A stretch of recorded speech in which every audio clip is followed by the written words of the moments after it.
Vierzon, de Saint-Amand, les frères et sœurs de Bourges. Bonjour à tous ceux qui nous regardent par le moyen de la vidéo et bienvenue dans la maison du Seigneur. Amen. Ce matin, nous allons chanter en son honneur, l'honneur de Jésus. Un chant s'élève et nos yeux se tournent vers notre Sauveur, notre Seigneur, Jésus. Amen. Hosanna au Roi des Rois, au Sauveur des Seigneurs, Seigneur des Seigneurs, à notre Sauveur. Amen. Je vous invite, frères et sœurs, à vous lever pour prendre ce chant avec moi. Oui, un chant s'élève, en te voyant, nous retrouvons la force de vivre. Amen. Béni soit le Seigneur.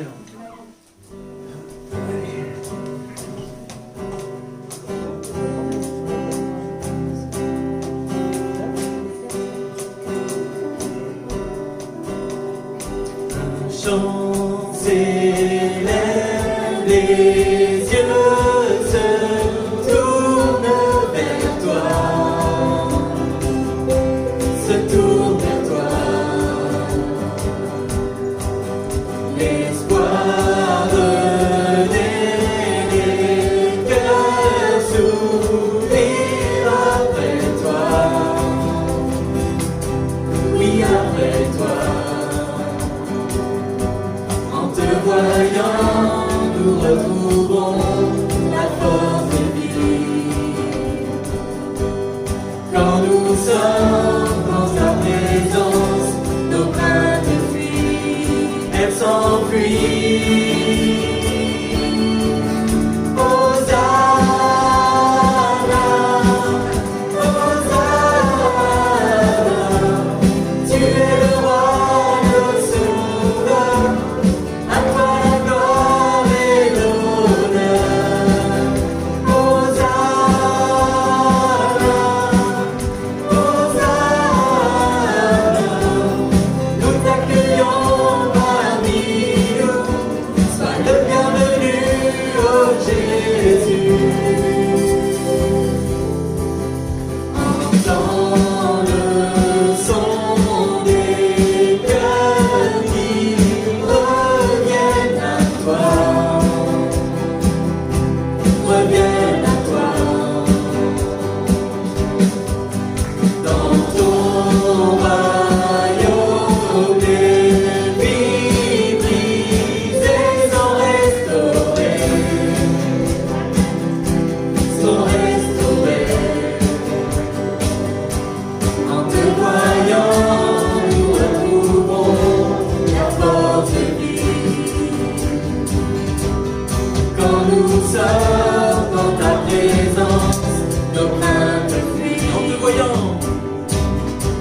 En te voyant, nous retrouvons la force de vie. Quand nous sommes dans ta présence, nos craintes fuient, elles s'enfuient. Hosanna, Hosanna, tu es le roi, le sauveur. À toi la gloire et l'honneur. Hosanna, Hosanna, nous t'accueillons parmi nous. Sois le bienvenu, ô Jésus. Hosanna, Hosanna, Hosanna, tu es le roi, le sauveur. À toi la gloire et l'honneur. Hosanna, Hosanna, nous t'accueillons parmi nous. Sois le bienvenu, ô Jésus. Amen, sois le bienvenu Jésus parmi nous, parmi ton peuple, celui de ceux que tu as rachetés ce matin. Oui, béni sois-tu Seigneur. On a chanté, entends le son des cœurs qui reviennent à toi. Nous sommes venus à notre Dieu. Et dans le royaume de Dieu, les vies brisées sont pleinement restaurées. Peu importe ce que tu peux traverser aujourd'hui, je ne sais pas ce que tu traverses, mon frère, ma soeur, mais aujourd'hui, peu importe ce qu'il y a, même si les océans se déchaînent contre toi, Dieu est avec toi. Dieu veut te bénir et Dieu veut te parler ce matin. Tu peux être environné par l'ombre, la peur, les éléments se déchaîner. Ton Dieu est avec toi. Amen. Amen.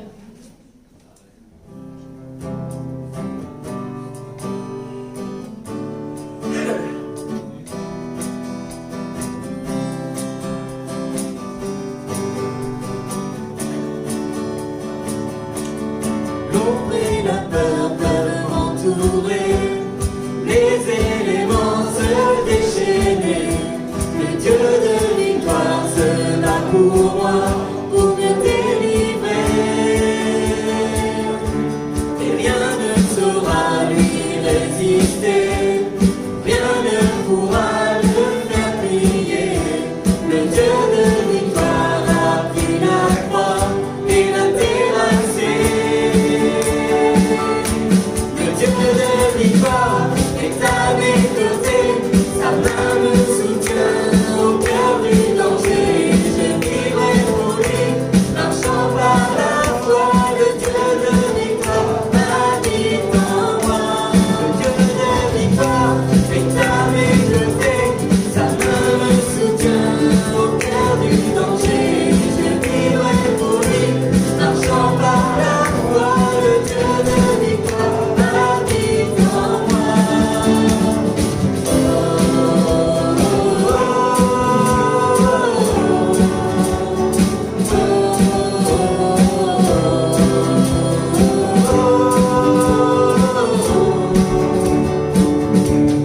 Les océans peuvent s'agiter, leurs vagues sur ma vie se briser. Le Dieu de victoire élève sa voix pour tout apaiser. Le Dieu de victoire est à mes côtés, sa main me soutient au cœur du danger. Je vivrai pour lui, marchant par la foi. Le Dieu de victoire habite en moi. Le Dieu de victoire est à mes côtés, sa main me soutient au cœur du danger. Je vivrai pour lui, marchant par la foi. Le Dieu de victoire habite en moi.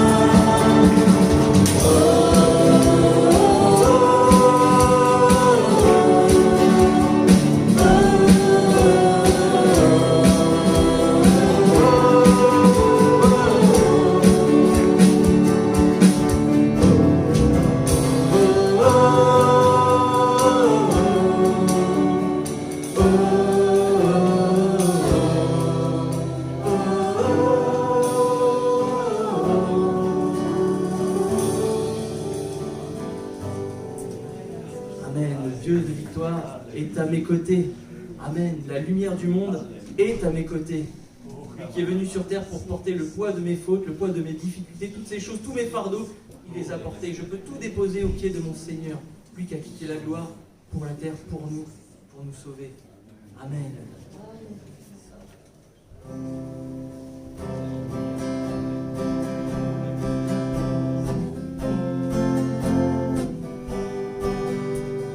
Qui dans la gloire de ton ciel, tu es venu sur terre.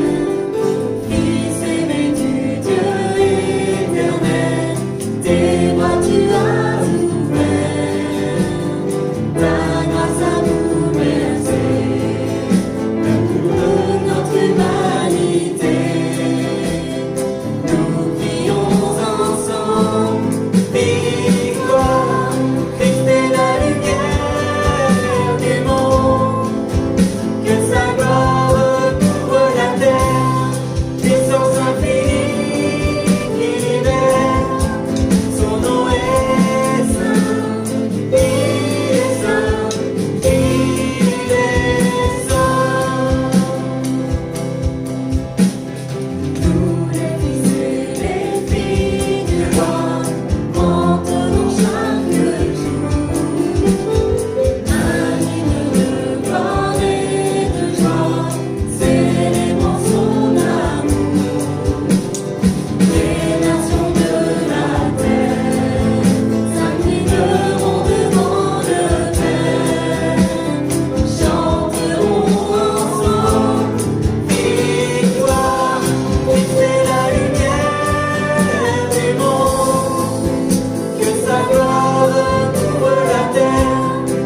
Saint Jésus.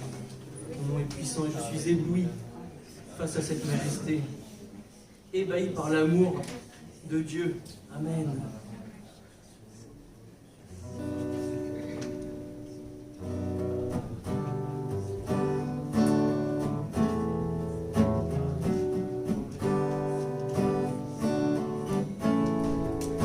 Je viens vers toi dans le secret, en ta présence je veux rester. Tu seras toujours là. Tout contre toi, près de ton cœur, je peux entendre ta voix, Seigneur. Tu seras toujours là. Ébloui devant toi, éternel, ébahi par l'amour de ton ciel. Je suis là à tes pieds, je viens t'adorer, je désire habiter près de toi.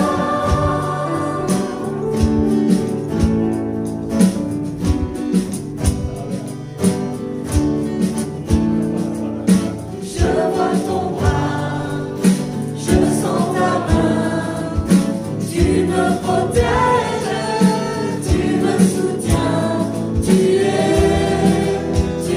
seras toujours là. Ébloui devant toi, éternel, ébahi par l'amour de ton ciel. Je suis là à tes pieds, je viens t'adorer, je désire habiter près de toi.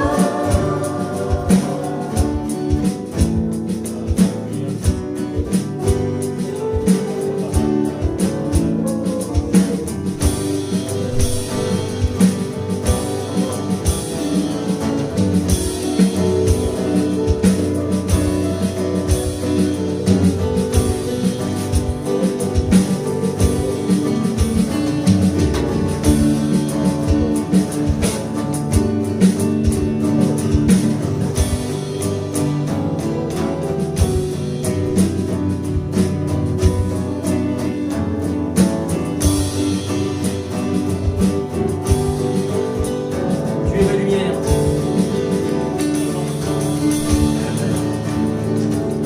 Tu es ma lumière, en toi j'ai un fervent besoin, ma prière.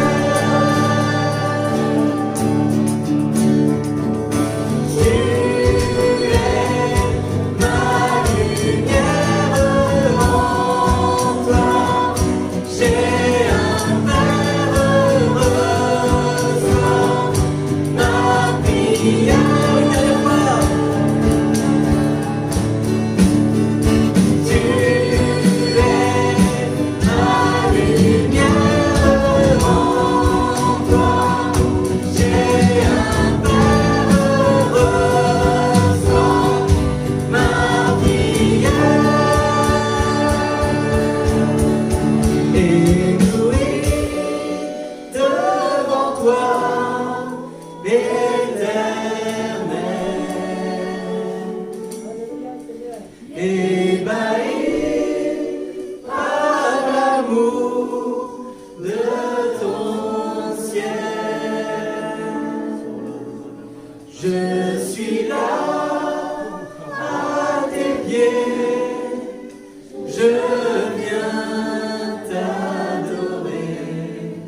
Je désire habiter près de toi.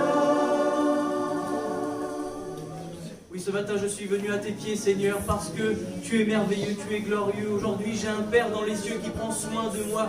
J'ai un bon Père qui, chaque jour, pourvoit à chacun de mes besoins. Je ne peux que te bénir, te louer, t'adorer, tellement tu es merveilleux. Merci, Jésus, d'avoir restauré cette communion que je peux avoir avec l'Éternel, le Dieu qui a tout créé. Merci parce qu'aujourd'hui, je peux crier Abba Père. Merci parce que tous mes péchés sont pardonnés. Je suis ébloui face à un tel amour. Ébahi parce que je ne mérite rien, Seigneur. Merci pour tout ce que tu m'accordes. Oui, mon Dieu, sois loué, exalté, sois béni, ô Éternel. Amen. Merci, Seigneur. Merci, mon Dieu. Oui, quelle grâce d'être dans ta maison ce matin, Père éternel, d'avoir cette liberté de pouvoir venir te louer, t'adorer, de pouvoir proclamer combien tu es grand, combien tu es puissant dans ma vie, Père éternel. Oui, mon âme te loue et te bénit ce matin parce que j'ai de la joie d'être dans ta maison, j'ai de la joie d'être avec mes frères et sœurs ce matin, j'ai de la joie de pouvoir t'apporter un culte de louange ce matin, Père éternel, parce que tu en es digne. Seigneur mon Dieu, je n'étais rien devant toi et pourtant j'étais comme une perle précieuse devant tes yeux. Quelle grâce, Seigneur, quel amour tu as eu, Seigneur mon Dieu, pour moi, alors que je ne méritais rien. Et pour cela, ce matin encore, je veux te louer, t'adorer, te dire merci et te dire combien je t'aime ce matin. Les mots sont bien trop petits pour exprimer tout ce qu'il y a dans mon cœur. Mais Seigneur, ce qui est merveilleux avec toi, c'est que tu vois au plus profond de chacun de nous, Seigneur Jésus. Il n'y a pas besoin de mots pour toi, Seigneur. Sois loué, Amen. Amen. Je viens dans ta présence, Seigneur. Dans cette présence, je m'humilie devant toi. Qui suis-je pour vouloir m'élever? Qui suis-je pour vouloir être aussi grand que toi? Non, Seigneur. Devant ta face, je me prosterne. Non seulement mon âme et mon esprit et mon corps aussi désirent devant ta face se prosterner. Parce que tu m'aimes et parce que tu m'as accepté. Seigneur, tel que j'étais, et tu m'as changé. Tu vas encore me changer aujourd'hui. Tu vas encore me transformer aujourd'hui. Et je veux et j'accepte, Seigneur. J'accepte parce que mon désir, c'est que mon cœur soit avec toi. Mon âme et mon esprit soient avec toi. Oh Seigneur, sans toi, que suis-je, que deviens-je? Seigneur, j'ai besoin toujours de toi. J'ai toujours besoin de toi. Je m'appuie sur tes promesses. Quelles sont belles tes promesses, Seigneur. Quelles sont belles, Seigneur, tes promesses. Elles m'accrochent à toi, tes promesses, Seigneur. Et je veux toujours, Seigneur, m'accrocher à toi. Alléluia. Je veux toujours être attaché à toi. Je ne veux pas enlever ce lien. Oh non! Oh non! Ce lien est précieux pour moi. Ces attaches en toi sont précieuses pour moi, Seigneur. Que ferais-je sans toi? Que ferais-je sans toi? Seigneur, merci. Merci, alléluia. Oh oui, Seigneur, Seigneur, merci. Merci de tout notre cœur. Merci d'être attaché à toi comme le dit ma sœur. Merci de pouvoir t'aimer et d'être aimé de toi. Merci, Seigneur, de pouvoir te louer dans ta maison avec tous nos frères et sœurs en Christ. Merci de pouvoir entendre ta parole qui va nous être encore apportée. Merci parce que nous l'avons, on la lit, mais nous aimons l'entendre. Te remercions, je te remercie pour tant de grâce, tant de bienfaits à mon égard, à notre galaxie, tant de miséricorde envers nous, qui nous a amenés à toi, nous maintenant, à toi. Nous avons la place la plus belle, Seigneur, celle de te connaître, et je te dis merci encore. Merci de tout mon cœur, Seigneur. Seigneur mon Dieu, merci pour ce moment de passer dans ta présence. Merci parce que nous pouvons venir auprès de toi ce matin, Seigneur mon Dieu, pour toucher ton cœur, réjouir ton cœur, et te louer, Seigneur mon Dieu, pour ce que tu es, Seigneur mon Dieu. C'est vrai, comme le dit ce chant, ébloui devant toi, éternel. par l'amour de ton fils, je suis là à tes pieds. Seigneur, ce matin, je viens t'adorer, je viens t'exalter, je viens te célébrer. Je viens t'apporter la louange qui est dans mon cœur. Je te dis merci pour ton amour. Merci pour ton pardon, merci pour ta guérison, Seigneur éternel. Merci pour tout, Seigneur mon Dieu. Je te loue, je t'adore. Je te bénis, je t'exalte ce soir. Oui, tu es mon Père. Reçois ma prière ce matin. Que tu puisses encore reçois ma vie ce matin, Seigneur mon Dieu. À toi l'honneur, à toi le règne, à toi l'autorité, éternel mon Dieu. Je t'aime et je t'adore. Amen. Père, nous te bénissons encore pour ce matin, de nous avoir rassemblés en ce lieu, dans ta présence. Nous disons comme David, je suis dans la joie quand on me dit d'aller dans la maison du Seigneur. C'est dans ce lieu qu'il y a ta paix, Seigneur. C'est dans ce lieu que, Seigneur, nous sommes bénis de ta présence. Que nous recevons aussi ta parole, Seigneur. Que là où nous vivons une communion fraternelle, ô Éternel, que ta joie, que ta paix remplisse le cœur de chacun de nous, Seigneur.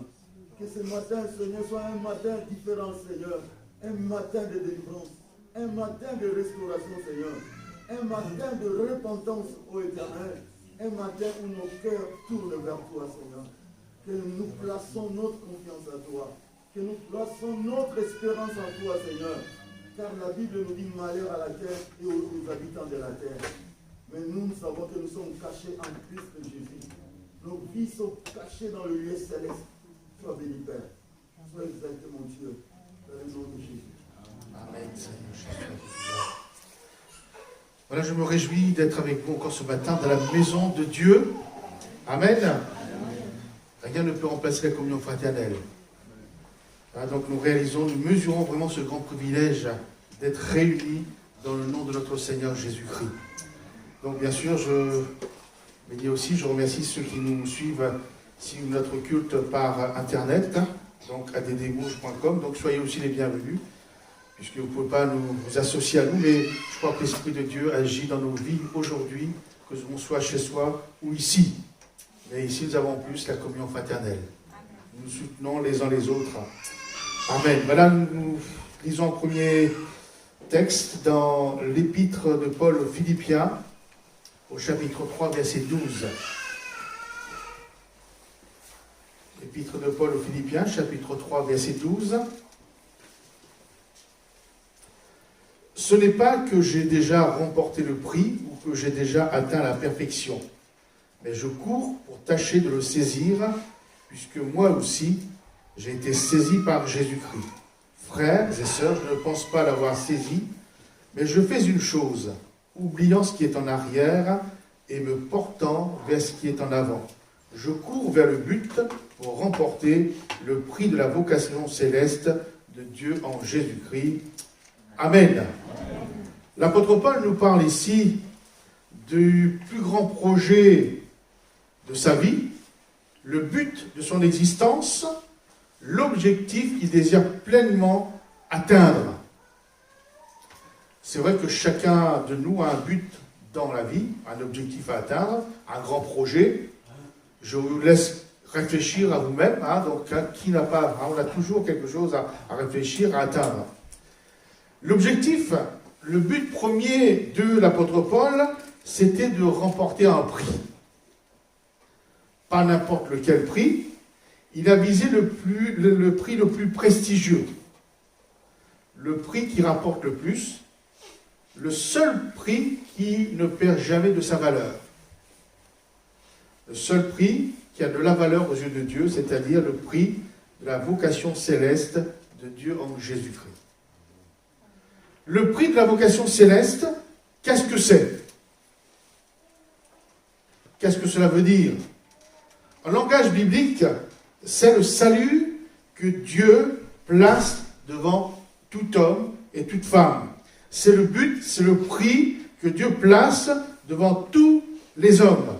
N'oublions pas que Dieu a dit par la bouche de Paul, Dieu veut que tous les hommes soient sauvés et parviennent à la connaissance de la vérité. Donc, le prix de la vocation céleste en Dieu, c'est déjà le salut. C'est déjà pas mal. Mais en plus du salut, le prix de la vocation céleste peut être l'appel de Dieu en vue d'une mission spéciale, un service spécifique pour Dieu. Et je pense, je crois, je l'affirme, que c'est sans conteste le meilleur objectif qu'un homme, qu'une femme peut avoir. Amen. Alors devant cette belle vocation céleste de Dieu, c'est-à-dire du salut, la couronne de vie, l'héritage des saints, et de l'appel à le servir, Paul dit qu'il faisait tout son possible pour remporter ce prix de la vocation céleste en Dieu, jusqu'à même oublier ce qui est en arrière, c'est-à-dire son passé, parce que l'objectif de tout faire pour se porter en avant était d'atteindre le but de sa vie. Nous prenons ce matin l'exemple de David, qui, comme Paul, avait un objectif, c'est-à-dire de remporter le prix de la vocation céleste de Dieu, et pour lui, c'était la royauté. Premier livre de Samuel, chapitre 16, verset 10.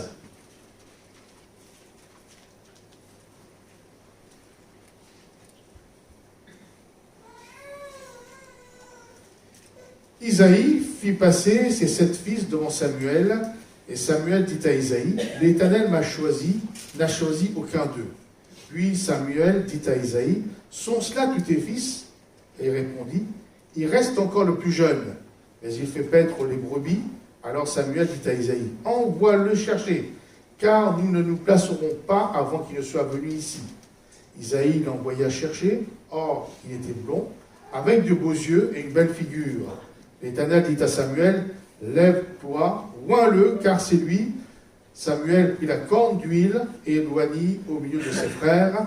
L'Esprit de l'Éternel saisit David à partir de ce jour-là, et dans la suite, Samuel se leva et s'en alla à Rama.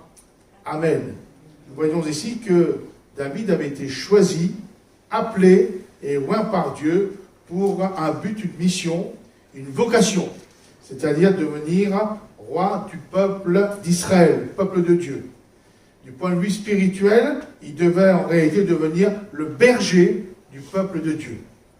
Et pour parvenir à cet objectif, à ce prix de la vocation céleste en Dieu, et donc je veux bien pour parvenir à cet objectif et de remporter le prix de cette vocation, David a dû laisser des choses derrière lui. Comme Paul dit hein, je laisse ce qui est en arrière pour me porter en avant. Donc je rappelle que la vocation du chrétien, c'est le salut en priorité, mais aussi la couronne de la vie, la gloire éternelle, et pour certains, l'appel de Dieu en vue d'une mission spéciale. Donc, qu'est-ce que David a dû laisser derrière lui afin d'atteindre, d'obtenir le prix? Premier livre de Samuel, chapitre 18, verset 1er.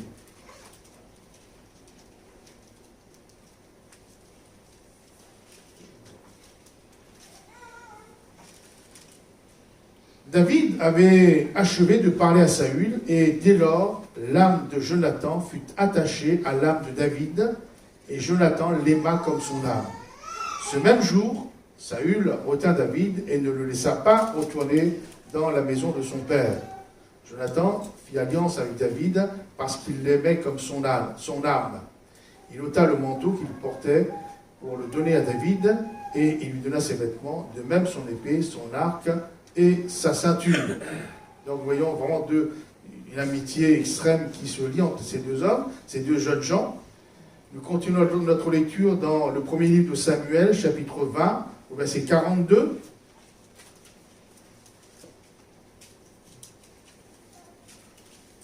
Jonathan dit à David, « Va en paix, maintenant que nous avons juré l'un et l'autre au nom de l'Éternel, en disant que l'Éternel soit à jamais entre moi et toi, entre ma postérité et ta postérité. » David se leva et s'en alla, et Jonathan rentra dans la ville. Amen. Donc, voilà un conflit entre les sentiments de David pour Jonathan et l'appel de Dieu, le but de Dieu, la volonté de Dieu pour lui. David, enfin, nous voyons aussi deux très grands amis, David et Jonathan, bien sûr. Donc, et Jonathan, c'est le fils du roi Saül, le roi que Dieu avait rejeté et qui est devenu l'ennemi de David. Leur chemin ici, entre ces deux jeunes gens, se sépare. Parce qu'il y a deux opposés. Jonathan qui a pour père Saül, Jonathan va suivre, il va rentrer dans la ville et suivre le roi Saül, son père, ce qui entraînera sa mort avec sa famille, donc avec la guerre avec les Philistins. Donc vous pouvez lire chapitre 31. Et David ne veut pas se laisser arrêter par son amitié, par ses sentiments d'amitié et d'amour envers Jonathan, à cause de la vocation qui lui était donnée par Dieu. Et David va laisser Jonathan partir, mais lui va continuer sa marche avec Dieu. On peut dire que David laisse ici ses sentiments en arrière, ayant l'objectif d'entrer dans les promesses de Dieu, entrer dans la vocation de Dieu. Et c'est vrai que les concessions dans ce domaine-là causeront toujours la perte de l'objectif du chrétien. Bien sûr, le chrétien a des sentiments, il sait aimer, s'émouvoir, compatir, mais quand il y a un conflit entre ses sentiments et sa vocation, l'objectif donc céleste, alors il doit laisser l'aspect sentimental derrière lui, perdre quelqu'un pour le retrouver plus tard. Perdre quelqu'un pour l'évangile, pour la mission de Christ, permet souvent de retrouver ce quelqu'un. D'ailleurs, Jésus, qui a pleuré sur la mort de Lazare, dira aussi ceci: celui qui aime son père, sa mère, son fils, sa fille, plus que moi, n'est pas digne de moi. Ah oui, on aime bien son père, on aime sa mère, on aime ses frères, on aime ses soeurs. Mais quand il y a la mission céleste, quand il y a la vocation céleste, quand il y a le prix à obtenir, il ne ment pas ce que Paul a dit, je laisse tout cela en arrière pour la gloire du Seigneur, la gloire de Dieu. Et donc, oui, donc il y a toujours, parce qu'il y a un prix, donc, vous savez, quelquefois, on tuerait père et mère pour réussir quelque chose. C'est dans le monde, on dit ça, et prêt à tuer père et mère pour pouvoir réussir. Dieu ne demande pas de tuer notre père, ni notre mère, ni nos enfants, ni qui que ce soit. Dieu demande de le placer avant nos enfants, avant nos familles, pour le but. Et je rappelle que le but de la vocation, le prix de la vocation céleste, c'est notre salut. Oublions, notre salut est un salut éternel. Ici, nous allons vivre avec notre famille, allez, 50 ans, 60 ans, 100 ans si vous voulez. Mais après, bien le quitter. Nous ne sommes pas des immortels. Mais dans le ciel, c'est d'éternité en éternité. La joie, la félicité, ni pleurs, ni plus d'armes, plus de larmes, ou quoi que ce soit. Donc, vraiment, c'est le prix, la vocation céleste non seulement à obtenir, mais à garder. Et David, ici, fait le bon choix. David aussi a dû laisser ses victoires derrière lui pour continuer à atteindre le prix. 1 Samuel, chapitre 18, verset 12.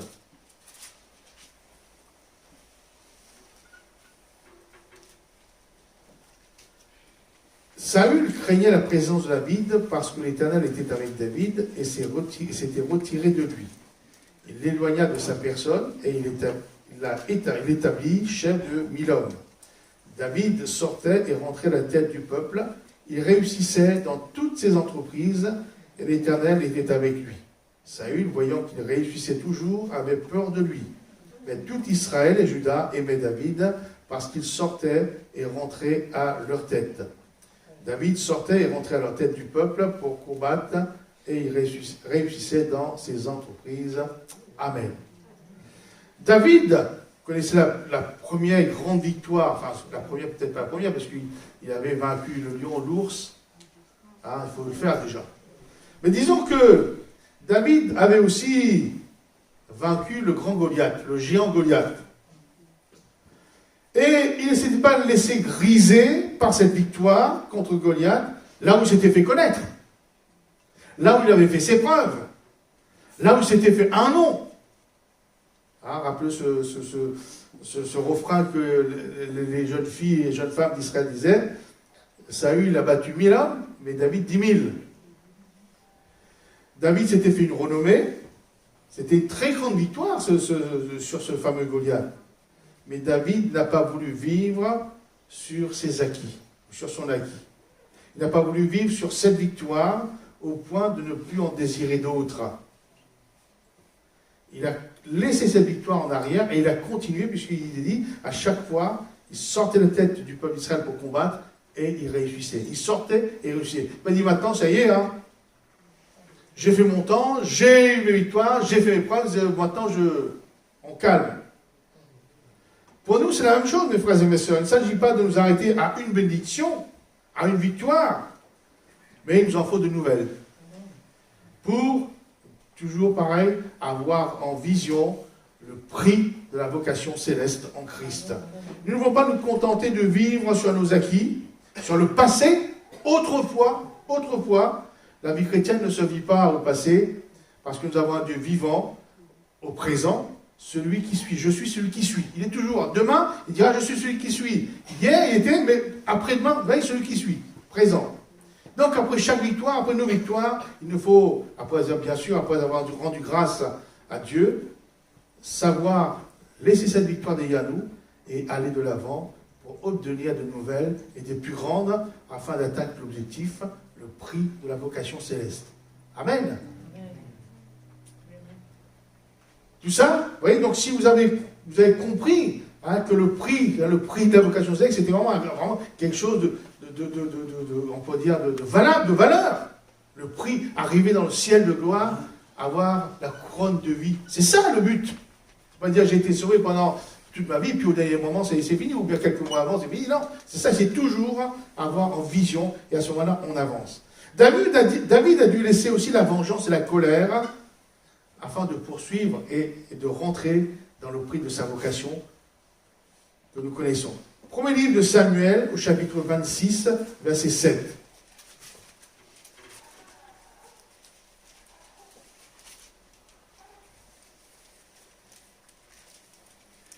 David et Abicaï allèrent de nuit vers le peuple, et voici Saül était couché et dormait au milieu du camp, et sa lance était fixée en terre à son chevet.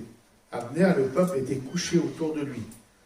Abicaï dit à David, « Dieu livre aujourd'hui ton ennemi entre tes mains.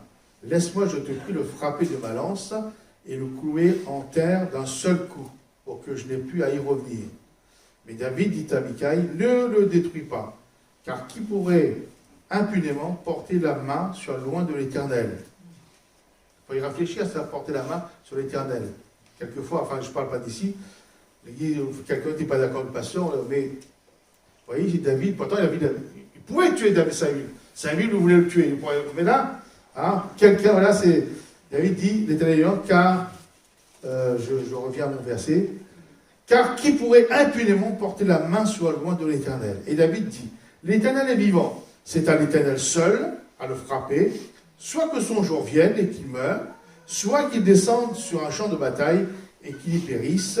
Et d'ailleurs, c'est ce qui s'est passé. Quelque temps après, Saül est mort sur un champ de bataille. Donc, il y a loin de moi, par l'Éternel, de porter la main, soit loin de l'Éternel. Prends seulement la lance qui est à son chevet, avec la couche d'eau, et allons-nous-en. Amen. Donc, nous connaissons que Saül cherchait David dans tout le pays pour le tuer et l'éliminer. C'était son adversaire. Ce soir-là, Saül dormait, entouré de ses vaillants hommes, donc de ses gardes du corps. Mais voyez-vous, donc, la Bible ajoute que l'Éternel les avait tous plongés dans un profond sommeil. Hein, si on dit bien, donc l'Éternel les avait plongés dans un profond sommeil. Et Saül, à ce moment-là, était à la portée de main de David.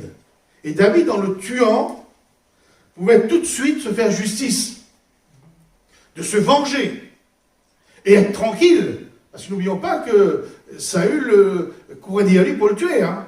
Donc il dit, maintenant, je vais être tranquille, je vais le tuer comme ça, je vais avoir la paix. Et cerise sur le gâteau, prendre la place de Saül pour régner. Régner tout de suite. Et David pourrait dire c'est le moment idéal, puisque Dieu a plongé ces hommes-là, mes ennemis, dans un profond sommeil. C'était de la légitime défense, presque. Mais David laisse le soin à Dieu de défendre sa cause et de lui faire justice. Il n'a pas voulu répandre le sang, il n'a pas voulu se venger lui-même. Donc vous voyez, il a laissé ses sentiments de colère, ses sentiments d'injustice, on peut dire, il a laissé. Tout ça parce que sa mission à lui, c'était de remporter le prix de la vocation céleste.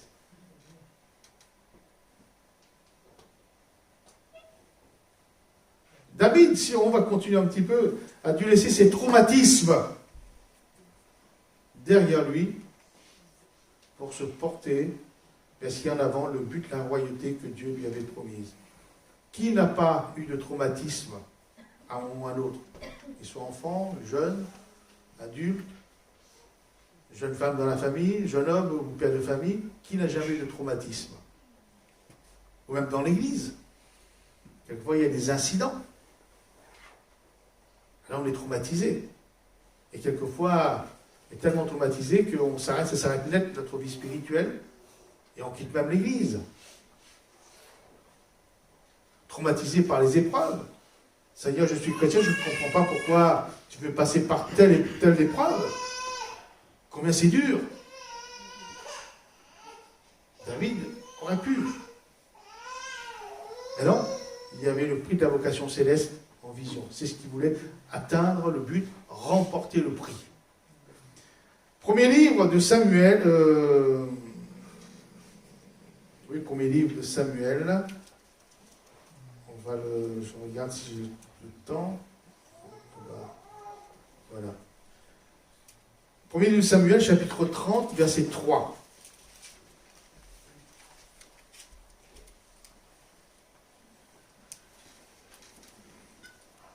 David et ses gens arrivèrent à la ville, et voici, elle était brûlée. Sa ville où il habitait, et leurs femmes, leurs fils et leurs filles étaient emmenés captifs. Alors David et le peuple qui était avec lui élevèrent la voix et pleurèrent jusqu'à ce qu'ils n'eussent plus la force de pleurer. Les deux femmes de David avaient été emmenées, Achinoam de Gisraël et Abigail de Carmel, femme de Nabal. David fut dans une grande angoisse, car le peuple parlait de le lapider.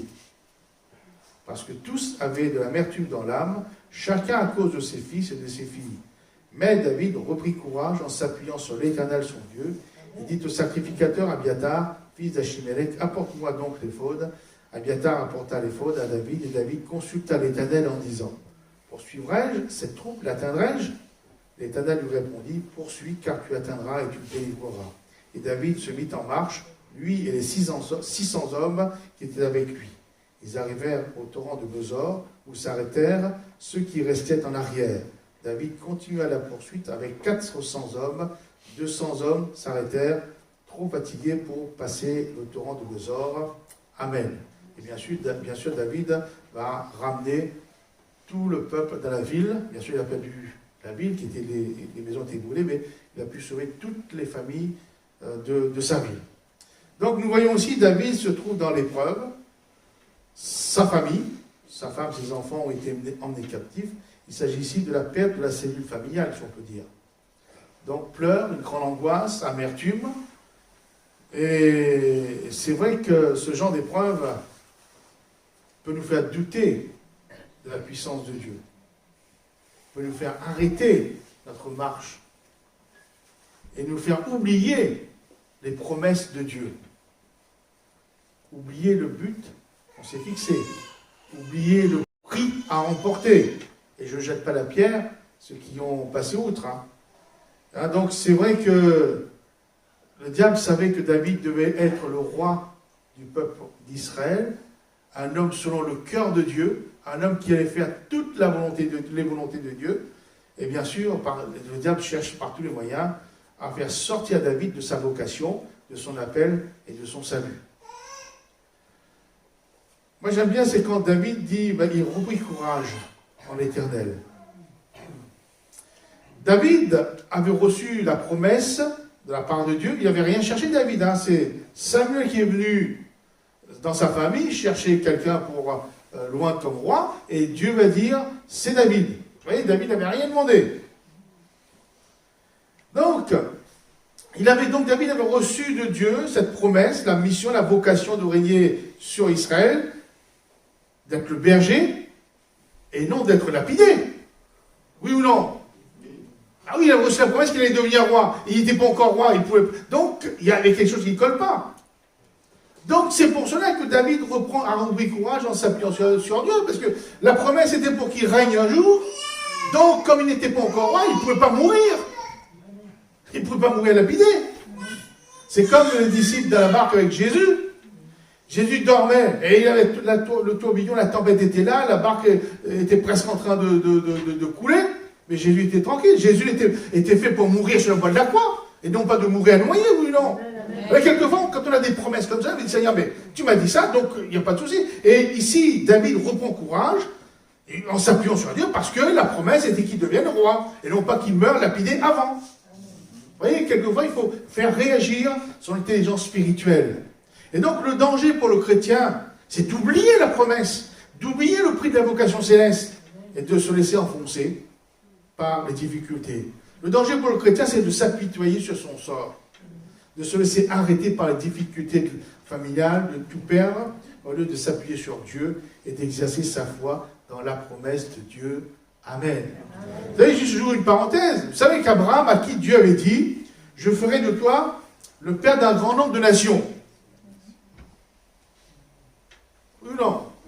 Donc, pour être père d'un grand nombre de nations, il fallait qu'il ait au moins un enfant, enfin un fils. Et il a eu ce fils. Et puis, à un moment donné, Dieu a dit, mais prends ton fils Isaac, le seul, celui que tu aimes, amène-le sur le mont Moriah et sacrifie-le. Mais Abraham n'a pas regimbé, il a obéi, il a exécuté.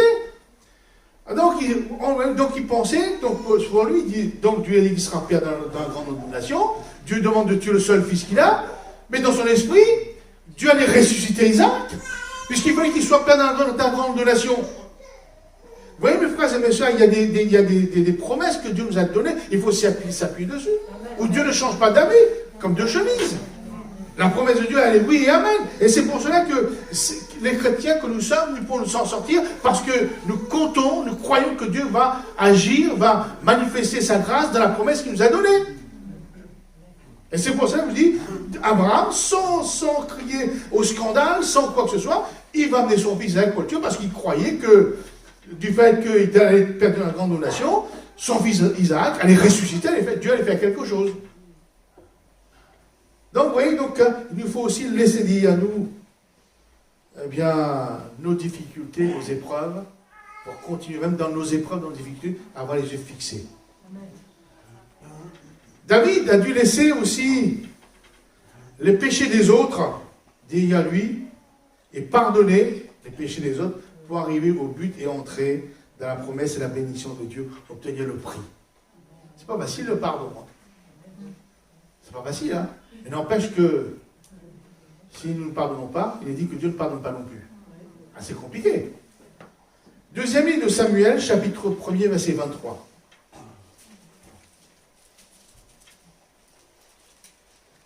Soit nous minimisons le prix de la vocation céleste, on dit ben, c'est rien, à ce moment-là, bon, on minimise, on a un autre objectif, un autre but dans la vie, ok. Mais si nous croyons, nous voulons vraiment, et nous voulons vraiment réaliser le but de notre vie, à ce moment-là, on oublie toutes ces choses en arrière pour aller de l'avant. Donc je dis que David a dû laisser les péchés des autres derrière lui et pardonner pour arriver dans la promesse et la bénédiction de Dieu. Donc 2 Samuel, chapitre 1, verset 23. Donc c'est le cantique funèbre de Samuel et Jonathan, de David. Là, ils sont morts par les armes des Philistins, donc à la guerre. Donc voilà ce que David écrit. Saül et Jonathan, aimables et chéris pendant leur vie, n'ont point été séparés dans leur mort. Ils étaient plus légers que les aigles. Ils étaient plus forts que les lions. Amen. Saül, s'il avait écrit Jonathan, aimable et chéri, je comprends. Mais Saül et Jonathan, il met Saül. Et vous savez que Saül fut très injuste envers David. Et il a commis bien des péchés envers David. Mais ici, dans le cantique funèbre, David, en aucun moment, écrit ce que Saül lui a fait comme on peut dire, comme vengeance, comme tout ce que vous voulez, comme grâce. David ne s'est pas embarrassé de rancune, d'amertume, d'esprit de vengeance à son égard. Parce que là, il aurait pu écrire, voilà, regardez ce qu'il m'a fait. Non. Il dit non. Et m'avait chéri pendant leur vie. Ça veut dire que David avait su pardonner. Et cela ressort nettement dans ce cantique funèbre. Hein, il n'y a aucune mention, ni allusion des fautes de Saül. Et un des aspects du pardon, c'est le refus de colporter, de répandre l'offense de l'autre en dehors. Oui, bah oui. Quand on a vraiment pardonné, bon, on l'a oublié, on n'en parle plus. Et c'est pour cela que David a pu rentrer et obtenir le prix de la vocation céleste. Joseph, vous savez, Joseph, donc, il a souffert avec ses frères. Joseph, vous connaissez Joseph, hein, donc lié, mis dans une citerne, après chez Potiphar, donc il a été accusé injustement, et puis après dans la prison, il fait du bien, on l'oublie, enfin vous connaissez tout le... Et puis à un moment donné, il va devenir Premier ministre en Égypte. Ses frères, il va retrouver ses frères, ou ses frères vont le retrouver, je ne sais pas. Et à un certain moment, il faut régler les comptes. Hein. Il va falloir discuter de ce qui s'est passé.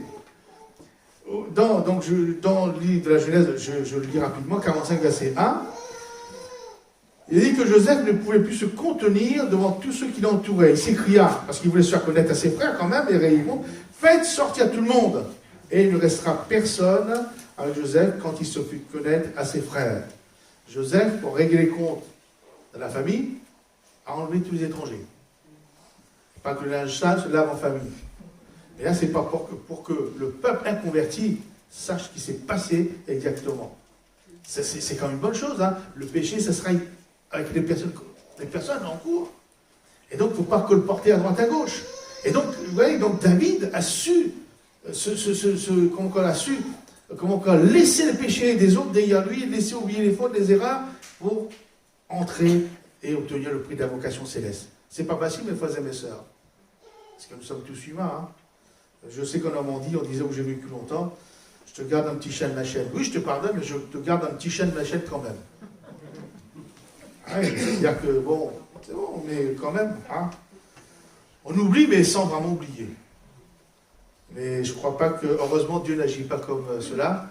Dieu dit, lorsque j'ai oublié, il a jeté le péché dans le fond de la mer, il a machin, et c'est fini.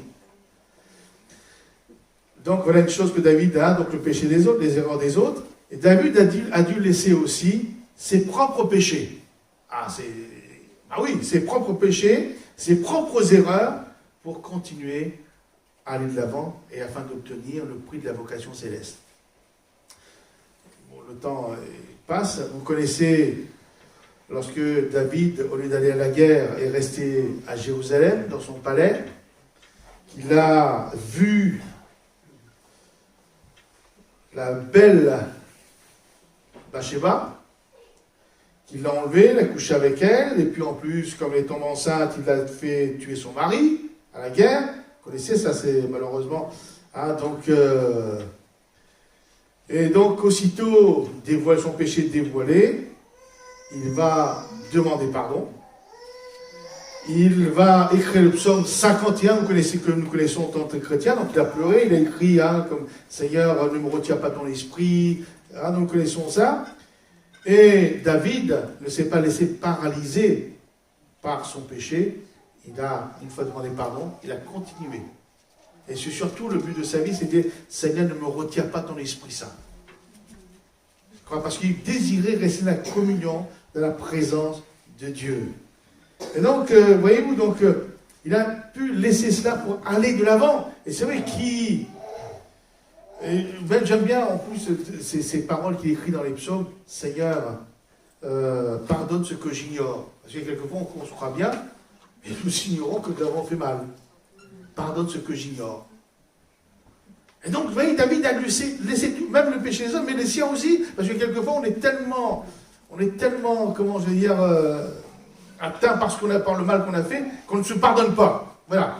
Dieu nous a pardonné, mais nous, on ne se pardonne pas. Et combien de fois j'ai entendu des prophéties où Dieu disait, mais je t'ai pardonné, tu ne veux pas te pardonner, alors que moi je t'ai pardonné. Mais je crois qu'il faut à un moment donné, après avoir demandé pardon, croire au pardon et à la grâce de Dieu et continuer à aller de l'avant. Amen. Donc, en laissant toutes ces choses, les fardeaux, les difficultés, les pièges de l'ennemi derrière lui, il est devenu roi, ce David. Il a remporté le prix de la vocation céleste. Mon frère, ma soeur, nous connaissons le prix à obtenir, à garder. Ne nous laissons pas détourner par qui que ce soit, par quoi que ce soit. Parce que le prix de la vocation céleste de Dieu pour notre vie est notre tout. Si nous perdons notre salut, qu'est-ce que nous avons gagné sur cette terre? Jésus est à la porte. Il vient même plus bientôt, très bientôt, pour nous remettre la couronne de gloire. Et c'est ça, c'est ça le prix que nous voulons obtenir. Le prix de la couronne de vie. Amen. Amen. Alors que le Seigneur vous encourage ce matin, que cela nous encourage ensemble. Et sachons, envers et malgré tout, à avoir les yeux fixés sur le but de la vocation céleste de Dieu en Jésus-Christ. Amen. Amen. Seigneur, à ton nom l'honneur et la gloire, à ton nom la victoire. Seigneur, ce matin, c'est vrai, Seigneur, tu mets encore en relief le plus grand des projets pour la vie d'un homme, d'une femme. C'est le prix de la vocation céleste en Jésus-Christ. C'est notre salut. C'est la couronne de vie, Seigneur. Seigneur, dans ce monde, Seigneur, beaucoup, Seigneur, font, Seigneur, des privations, s'entraînent, Seigneur, pour recevoir un prix qui ne dure pas dans le temps. Mais nous, Seigneur, le prix de la vocation céleste, notre salut, l'héritage des saints, la couronne de vie. Seigneur, nous voulons vraiment, Seigneur, avoir les yeux fixés sur toi et oublier tout ce qui est en arrière pour aller en avant. Seigneur, bénis l'église de Bourges, de Saint-Amand, de Vierzon, bénis ton peuple rassemblé. Seigneur, agis encore dans nos vies, dans nos cœurs, et nous voulons vraiment que nos regards soient fixés sur toi. Que ton nom soit béni. Amen. Voilà pour le service de la scène, c'est notre frère Léni, Tony Danesi, Marc et André Jean.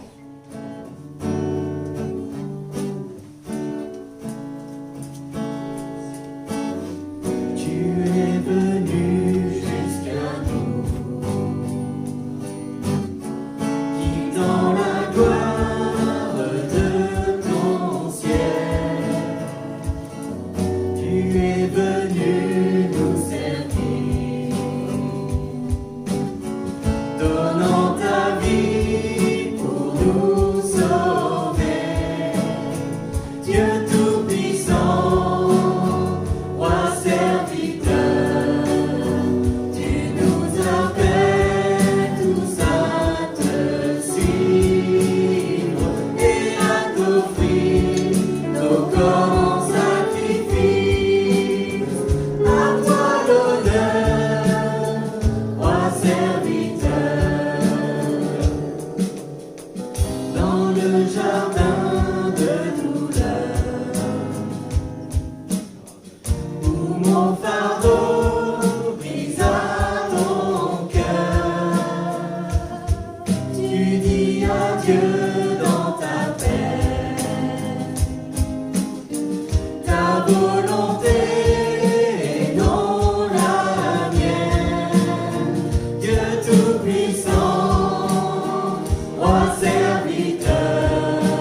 Autrefois, vous étiez ténèbres, et maintenant vous êtes lumière dans le Seigneur. Marchez comme des enfants de lumière, car le fruit de l'Esprit consiste en toutes sortes de bonté, de justice et de vérité. Examinez ce qui est agréable au Seigneur, et ne prenez point part aux œuvres infructueuses des ténèbres, mais plutôt condamnez-les. Car il est honteux de dire ce qu'ils font en secret, mais tout ce qui est condamné est manifesté par la lumière. Car tout ce qui est manifesté est lumière. C'est pour cela qu'il est dit, réveille-toi, toi qui dors, relève-toi d'entre les morts, et Christ t'éclairera.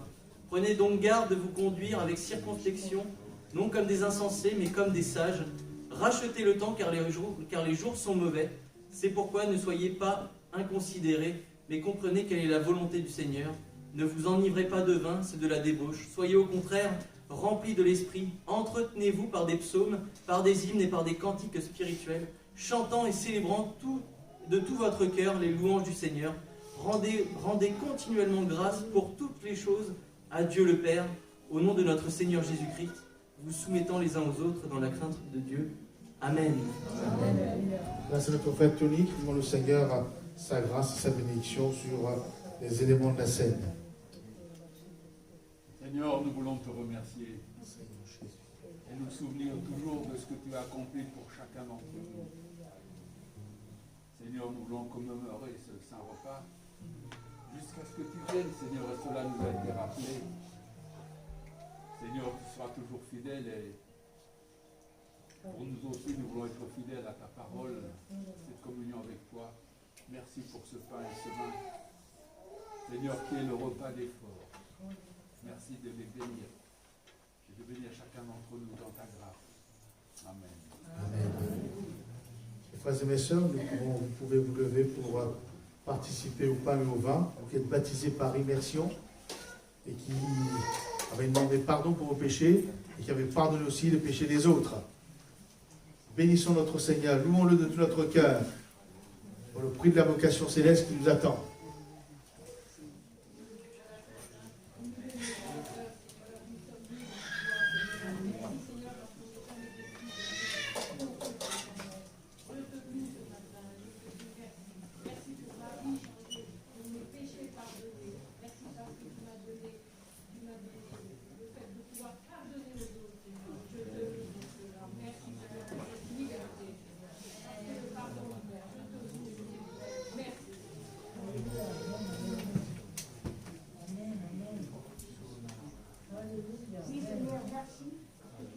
Nourris par ta parole.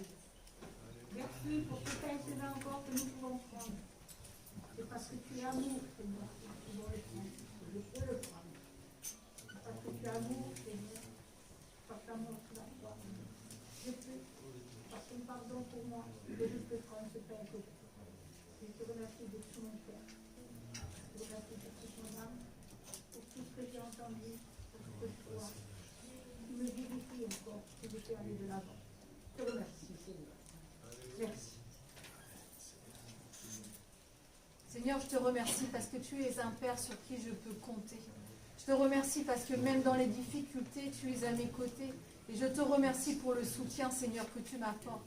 Je te remercie parce que tu me parles chaque jour. Merci parce que tu prends soin de ma famille, Seigneur Jésus. Je te remercie pour ce sacrifice à la croix, Père éternel. C'est vrai, tu as porté mon péché, Seigneur, que je serais incapable d'assumer, Père éternel. Je te remercie parce que tu m'as pardonné, Seigneur Jésus. Merci parce que tu m'enseignes chaque jour. Merci parce que tu n'es pas muet, Seigneur Jésus. Merci parce que tu parles encore aujourd'hui. Merci parce que tu fais de moi une créature nouvelle, Seigneur Jésus. Et je te remercie parce que tu me changes et merci parce que j'ai plaisir à te suivre, Seigneur Jésus. Merci pour tout ce que tu fais dans ma vie, malgré les difficultés. Je sais que tu es à mes côtés et que tu prends soin de moi, Seigneur Jésus. Je veux te dire que je t'aime, que je suis heureuse de t'appartenir. J'adore, Seigneur Jésus. Amen.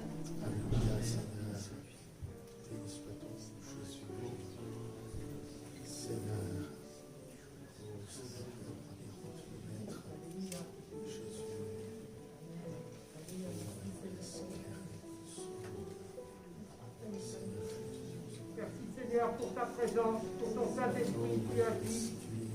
Tu es celui qui a tout accompli. Celui qui chaque jour nous bénit. Merci pour le jour, pour la nuit. Tu es celui qui nous donne une semaine, celui qui veille. Gloire, honneur, louange, puissance à toi. Nous pouvons nous approcher d'un cœur reconnaissant, parce que tu es le Tout-Puissant, tu es vivant éternellement. Merci pour ton amour, ta bonté et ta fidélité. Que ton nom soit glorifié, loué et adoré. Nous prenons celui de la Sainte-Seine, c'est notre frère Marc et Lénie, pendant le temps d'un cantique. Et je prends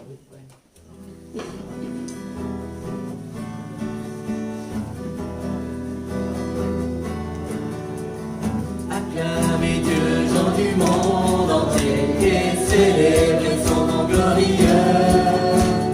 Honorez-le par vos louanges, dites à votre Dieu. Tu es grand, grand et glorieux, nous t'honorons par nos louanges, tu es notre Dieu. Acclamez Dieu, gens du monde entier, et célébrez son nom glorieux. Honorez-le par vos louanges, dites à votre Dieu. Tu es roi, fort et redoutable, nous t'honorons par nos louanges, tu es notre Dieu. Acclamez Dieu, gens du monde entier, et célébrez son nom glorieux. Honorez-le par vos louanges, dites à votre Dieu. La puissance, brise nos liens, nous t'honorons par nos louanges, tu es notre Dieu. Acclamez Dieu, gens du monde entier, et célébrez son nom glorieux. Honorez-le par vos louanges, dites à votre Dieu. Des louanges, éclatent dans nos cœurs, nous t'honorons par nos louanges, tu es notre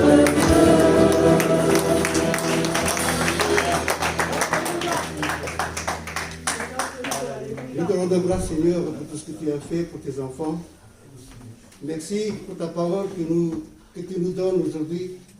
Merci parce que si nous courons, Seigneur, vers le but, c'est pour toi. Afin que nous puissions recevoir tout ce qui est de toi. Nous oublions ce qui est en arrière et nous poursuivons ce qui est devant. Merci pour ces offrandes, Seigneur. Aide-nous à gérer. C'est pour la bonne foi de ton règne. Bénis ceux qui ont donné. Bénis aussi ceux qui n'en ont pas. Parce que tu pourras toujours pour besoin de tes enfants. Que ta gloire resplendisse dans nos vies. Amen. Quelques annonces avant que d'écouter le témoignage de notre sœur Françoise Dubois. Donc quelques annonces.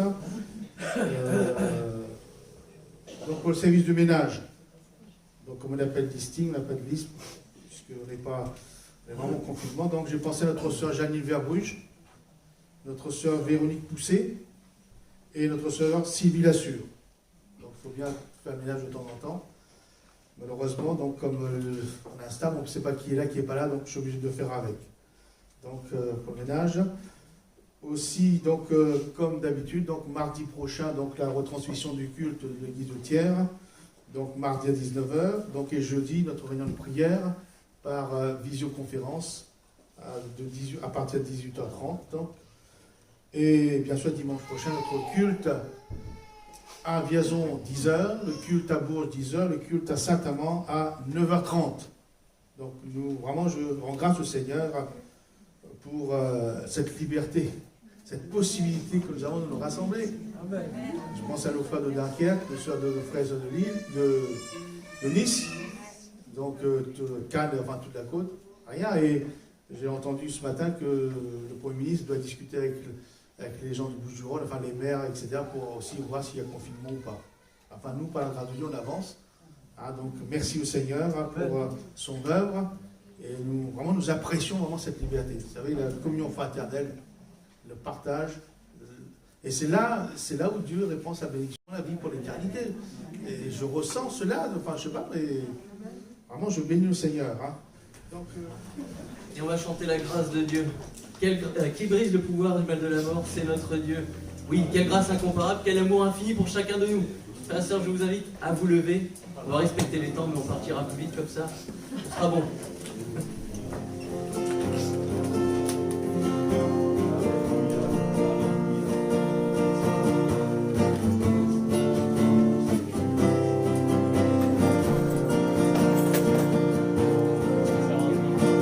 Qui brise le pouvoir du mal de la mort, qui est d'un amour si puissant, si fort, c'est le roi de gloire, il est le roi des rois.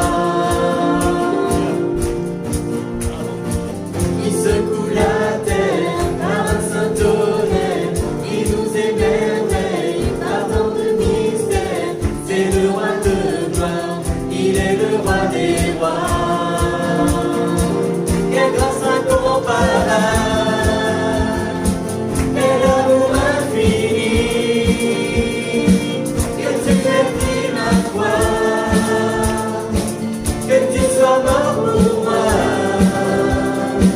tu as payé le prix, pour qu'enfin je sois libre.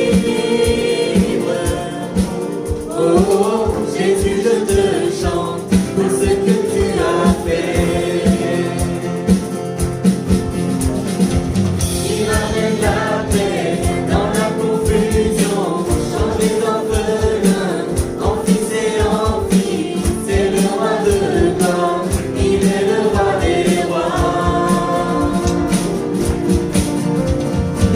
Il règne sur les peurs dans la vérité, brille comme le soleil de tout son éclat. C'est le roi de gloire, il est le roi des rois.